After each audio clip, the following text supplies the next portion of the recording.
Hello student, आपका हमारे इस क्लास 12th की केमिस्ट्री क्लास में बहुत बहुत स्वागत है। चलिए बच्चों, आज की क्लास शुरुआत करते हैं। देखिए, आप लोग यूपी बोर्ड एग्जाम्स की तैयारी कर रहे हैं, जिसमें आप पहला चैप्टर पढ़ रहे हैं। आपका पहला चैप्टर है विलेन। तो विलेन में जो है, हमने पिछले लेक्चर्स में जो है हेनरी का नियम क्या है या और भी जो जितने टॉपिक्स बनते थे उनके बारे में चर्चा किए हैं। आज के इस लेक्चर्स में हम एक ऐसे टॉपिक को लेके आए हैं जो आपके बोर्ड एग्जाम्स में अक्सर जो है पूछ लिए जाते हैं। आज का हमारा जो टॉपिक है, विलेनों के अणुसंख्य गुणधर्म से आप क्या समझते हैं। ये ऐसे ही पूछा गया है कि अणुसंख्य गुणधर्म से आप क्या समझते हो, या विलेनों के अणुसंख्य गुणधर्म से आप क्या समझते हैं। या कभी कभी क्या करते हैं कि इसमें से आपसे जो है विकल्प में जो है चार है तो तीन को रख देंगे, और या जो है इस एक दूसरा कोई रख देंगे और कहेंगे कि इसमें से किसका जो है अणुसंख्य गुणधर्म नहीं है, या इस तरीके से किसी एक का रख देंगे, तीन नहीं रखेंगे तो पूछ लेंगे किसका अणुसंख्य गुणधर्म है। तो इसको आप डिटेल से जो है जान लीजिए, चाहे जैसे पूछा जाए आप आसानी से इसको कर लेंगे।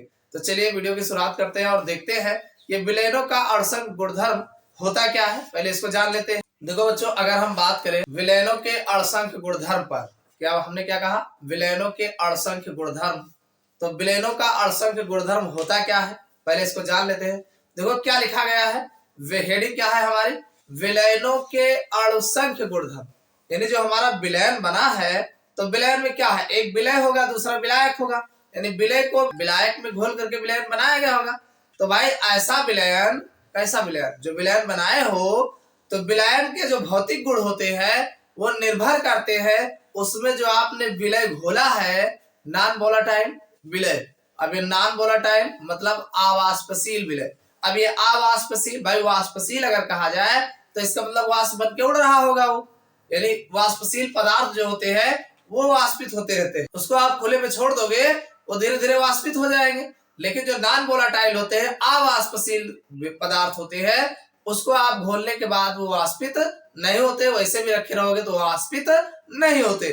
तो यहाँ पर जो विलयन हम बनाने की बात कर रहे हैं वो अवाष्पशील पदार्थ लेंगे। ऐसा नहीं कि वाष्पशील ले लें, मिलाने के बाद धीरे धीरे उड़ जाए, बचे केवल आपका विलायक है, तो ऐसा नहीं। अवाष्पशील विलय का अगर विलयन है तो उस विलयन का जो भौतिक गुण होता है वो सिर्फ व सिर्फ विलय के कणों की संख्या पर निर्भर करता है। किस पर निर्भर करता है, विलय के कणों की संख्या पर निर्भर करता है। तो अगर किसी विलयन का भौतिक गुण विलय की कणों की संख्या पर निर्भर करता है तो यह उसका जो है विलयनों का अणुसंख्य गुणधर्म कहलाता है। क्या कहलाता है, विलयनों का अणुसंख्य गुणधर्म कहलाता है। वही हमने लिखा है कि जब किसी अवाष्पशील विलय के, यानी कोई मान लीजिए अवाष्पशील विलय है कि विलयन का, यानी जो उसका विलयन बनाया गया है, भौतिक गुण जो उस विलयन में उपस्थित विलय की कणों की संख्या पर निर्भर करते हैं। यानी किसी भी विलयन का जो भौतिक गुण होता है उसमें उपस्थित अवाष्पशील विलय के कणों की संख्या पर निर्भर करता है, तो ऐसे विलयन को हम जो है उसका अणुसंख्य गुणधर्म कहा जाता है। समझ में आ गया, नहीं याद हो जाएगा, नहीं याद होगा। विलयन के वह भौतिक गुण जो सिर्फ व सिर्फ विलय के कणों की संख्या पर ही निर्भर करते हैं, विलयनों का अणुसंख्य गुणधर्म कहलाते हैं। समझ में आ गए, यानी विलय विलय, और विलय हमारा कैसा होगा, अवाष्पशील होगा, नॉन वोलेटाइल होगा।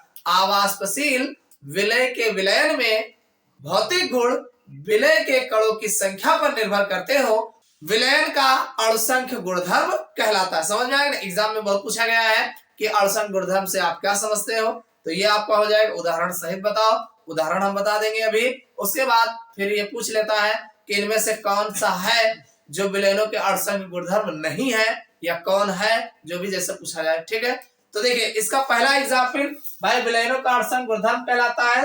तो विलयनों के अणुसंख्य गुणधर्म कौन कौन लोग हैं जो कणों की संख्या पर ही निर्भर करते हैं, वो भी विलय के कणों की संख्या पर निर्भर करते हैं। तो आप अपने दिमाग में याद कर लेना, चारों का नाम याद रखिएगा। पहला आपका है, याद रखिएगा, परासरण दाब।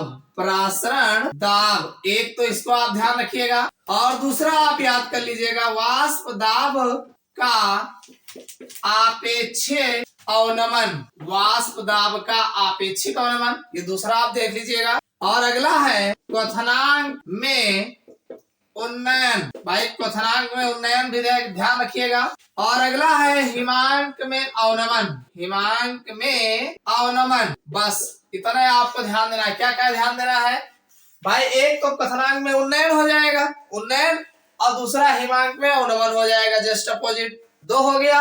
और दूसरा है प्रासरण दाब क्या होते हैं, और अगला है वाष्प दाब का आपेक्षिक अवनमन या वाष्प दाब में आपेक्षिक अवनमन। बस यही चार ऐसे हैं जो विलय पदार्थ के कणों की संख्या पर विलयनों का भौतिक गुण निर्भर करता है। तो इसीलिए ये भाई अणुसंख्य गुणधर्म में यही चार आपको देखने को मिलते हैं। समझ में आ गए नहीं भाई? ऐसा विलयन जिसके भौतिक गुण जो है विलय पदार्थ के कणों की संख्या पर निर्भर करते हैं, तो उसे हम अणुसंख्य गुणधर्म कहते हैं। कौन कौन से हैं? एक आपका प्रासरण दाब हो जाएगा, दूसरा आपका वाष्प दाब का आपेक्षिक अवनमन हो जाएगा, तीसरा आपका कथनांक में उन्नयन हो जाएगा, और चौथा आपका हिमांक में अवनमन हो जाएगा। समझ में आया कि नहीं? तो ये आप इसको अच्छे से जान लीजिएगा।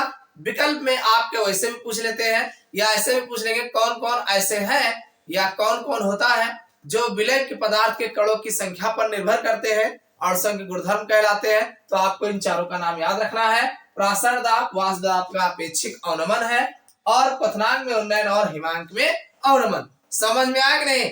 बस इतना अगर आप ध्यान रखते हैं तो यहाँ से क्वेश्चन अक्सर जो है हर बार पूछा जाता है। ये बातें आपको कैसी लगी कमेंट करके जरूर बताइएगा। फिर मिलते हैं अगले क्लास में।